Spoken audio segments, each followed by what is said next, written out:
So for more on the threat from Iran, we bring in Brendan Weichert. He's a geopolitical analyst and the author of The Shadow War, Iran's Quest for Supremacy. Good morning, Brendan. Good to see you as always. Now, not everyone believes that we're actually going to see a direct attack from Iran's territory at Israel. So what do you think?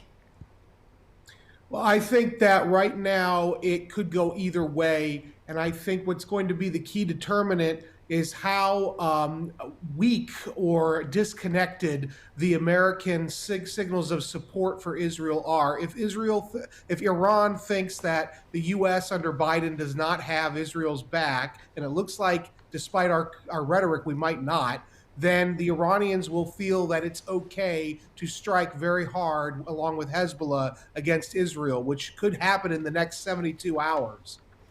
Right. So nevertheless, Biden just announced his ironclad support. That's what he said. So what do you think he means by that then? What would be the role that the U.S. would ultimately be willing to take on? I honestly don't even think Biden really knows what he means by that. I think this is all for show.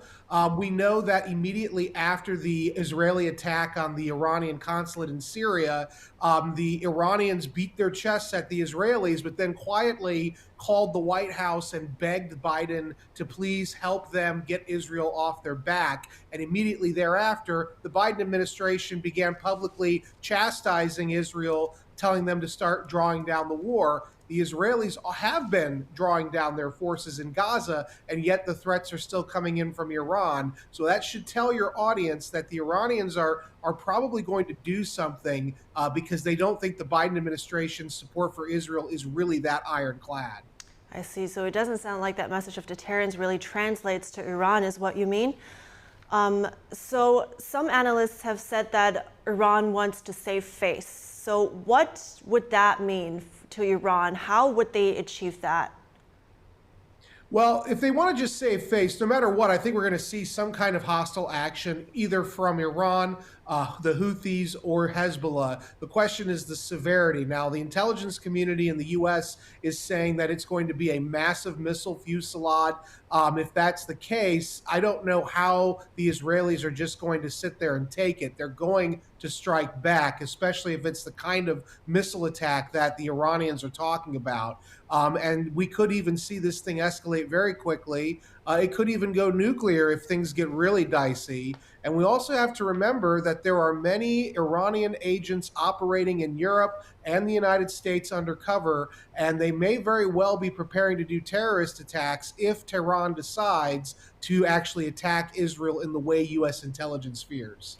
Right, would be very alarming developments. So what is Iran's capability if we compare it to Israel?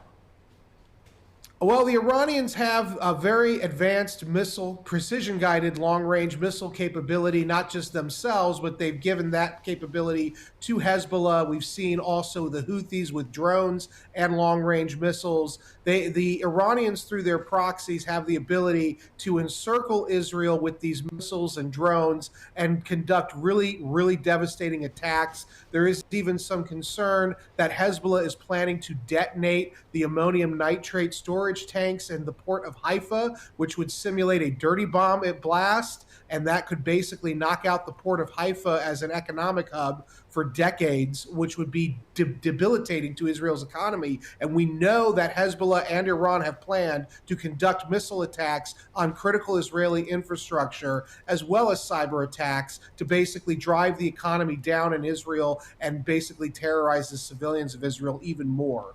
I see. Well, let's all hope that it doesn't come to an escalation. Thank you so Indeed. much, Brendan Weichert.